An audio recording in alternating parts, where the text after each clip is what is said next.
একটি বন্ধ ঘর, ঘরের ভিতরে একজন ধনী ব্যবসায়ীর মৃতদেহ। দরজা ভিতর থেকে বন্ধ, জানালাগুলো তালাবদ্ধ। ঘরে কোনো জোরপূর্বক প্রবেশের চিহ্ন নেই, অথচ এটি যে একটি হত্যাকাণ্ড তা নিয়ে কোনো সন্দেহ নেই। কিন্তু খুনি কে? খুনি যদি বাইরে থেকে না এসে থাকে তাহলে সে কোথায় গেল? আর মৃতদেহের পাশে পড়ে থাকা ভাঙা ঘড়িটি কি সত্যি মৃত্যুর সময় জানাচ্ছিল, নাকি সেটাও ছিল খুনির সাজানো ফাঁদ? আজকের গল্প রক্তাক্ত ঘড়ির রহস্য। চলুন শুরু করা যাক।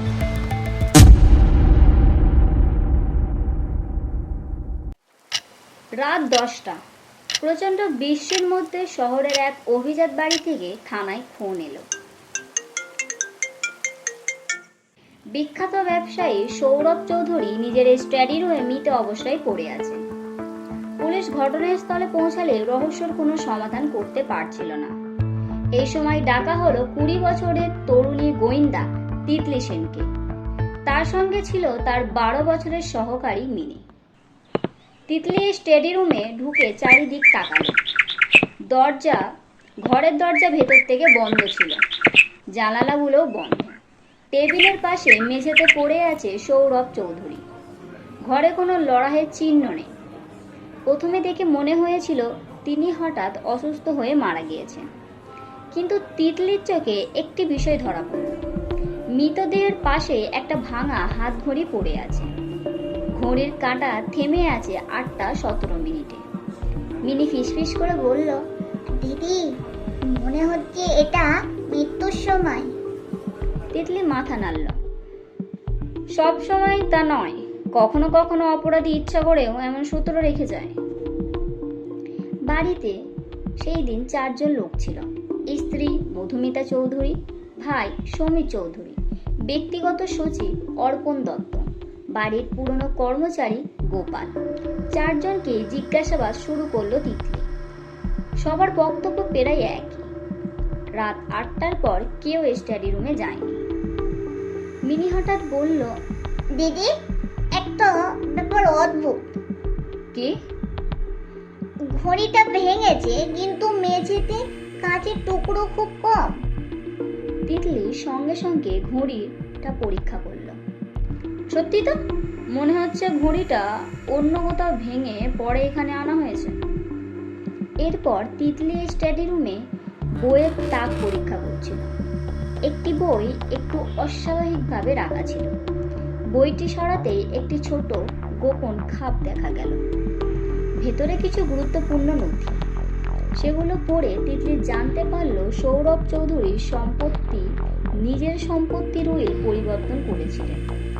নতুন উইলে অধিকাংশ সম্পত্তি ছিল অনাথ আশ্রমকে দেওয়ার সিদ্ধান্ত নেওয়া হয়েছিল। এই খবর শুনে সমীর চৌধুরীর মুখ ফ্যাকাশে হয়ে গেল, কারণ পুরনো উইলের সমস্ত সম্পত্তি বড় অংশ তিনিই পেতেন। এখন আর তিনি কিছুই পাবেন না। কিন্তু তিতলি তাড়াহুড়ো করে কোনো সিদ্ধান্ত নিল না। সে আরো প্রমাণ খুঁজতে লাগলো। হঠাৎ মিনি ডাস্টবিনে একটি কাগজের টুকরো পেল। কাগজে লেখা, আজ রাতে সব শেষ হবে। তদন্ত এগোতে থাকলো। শেষ পর্যন্ত তিতলি বুঝতে পারলো হত্যাকারী খুব চালাক। সে এমন সব প্রমাণ সাজিয়েছে যাতে সন্দেহ সমীরের উপর যায়, কিন্তু একটি ছোট্ট ভুল তার সর্বনাশ ডেকে আনে। সবাইকে ড্রয়িং রুমে জড়ো করলেন তিতলি এবং বললেন, খুনির পরিচয় আমি জেনে গিয়েছি। ঘরেই নিস্তব্ধতা নেমে এলো। মিনি উত্তেজনায় চুপ করে দাঁড়িয়ে আছে। তিতলি ধীরে ধীরে একটি ব্যক্তির দিকে তাকালো। আপনি সেই মানুষ যিনি প্রমাণগুলো সাজিয়েছে সবাইকে ভুল পথে চালিত করার চেষ্টা করেছিলেন না? লোকটি কপালের ঘাম জমতে শুরু করেছে। ড্রয়িং রুমে সবাই নিস্তব্ধে বসে আছে। বাইরে বৃষ্টি শব্দ শোনা যাচ্ছে।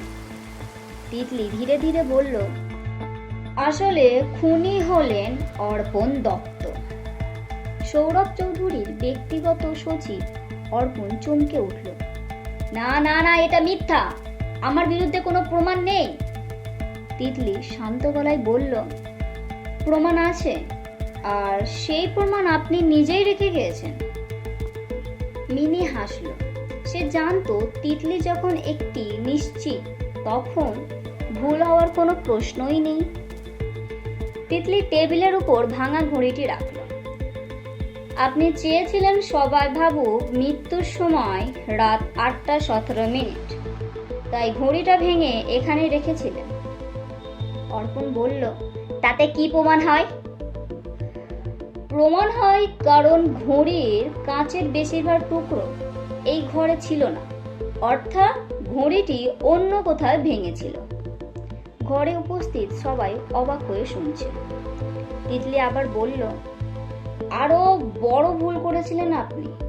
জানেন কি সেটা কি? কি ভুল? আপনি দাবি করেছিলেন রাত 8টার পর নিজের ঘরে ছিলেন, কিন্তু আপনার জুতোর তলায় যে বিরল ধরনের লাল মাটি ছিল, সেই একটি মাটি স্টাডি রুমের কর্পোরেটেও পাওয়া গিয়েছে। অর্পণের মুখ গম্ভীর হয়ে গেল। মিনি এবার একটি খাম বার করল। আর এটা? অর্পণ চমকে উঠল। খামটি সে খুব ভালো করেই চিনতে পেরেছে। এটি একটি ছিল ঋণের নথি। তিতলি বলল, আপনার উপর প্রচুর ঋণ ছিল। সৌরভবাবু বিষয়টি জানতে পেরে আপনাকে চাকরি থেকে সরিয়ে দেওয়ার সিদ্ধান্ত নিয়েছিল। ঘরে নীরবতা। অর্পণের কপালে ঘাম। তিতলি আবার বলল, আপনি ভেবেছিলেন চাকরির চুরি চলে গেলে সব শেষ হয়ে যাবে, তাই সৌরভবাবুর অফিসে কিছু গুরুত্বপূর্ণ নথি চুরি করার চেষ্টা করেছিলেন। না, আমি করিনি। কিন্তু তিনি আপনাকে ধরে ফেলেন, তারপর ঘটনা ঘটে। কয়েক সেকেন্ডে কেউ কোনো কথা বলল না। তারপর হঠাৎ অর্পণ চেয়ারে ধপ করে বসে পড়ল। তার চোখ নিচু।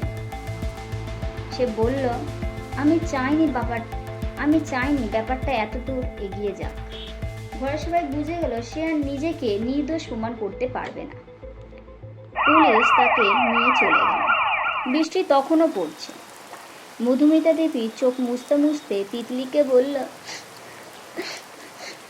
তুমি না এলে হয়তো সত্যিটা কোনোই জানতে পারতাম না। তিতলি হালকা হেসে বলল, আরে কাঁদবেন না, শোনো, সত্যি যখনই লুকিয়ে থাকুক কোনো না কোনো দিন সূত্র রেখেই যায়।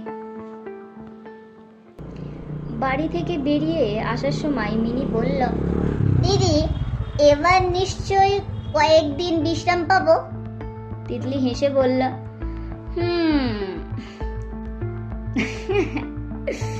তোমাকে আমি চিনি, তুমি নতুন রহস্যের খবর পেলে আবার দৌড়ে চলে আসবে যে।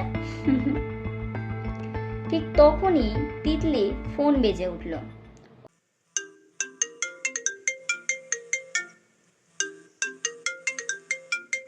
অপরিচিত নাম্বার। ফোন ধরতেই ওপাশ থেকে ভেসে এলো একটি কাঁপা গলা। মিস তিতলি সেন, আমার মনে হয় কেউ আমাকে অনুসরণ করছে। লাইনটি কেটে গেল।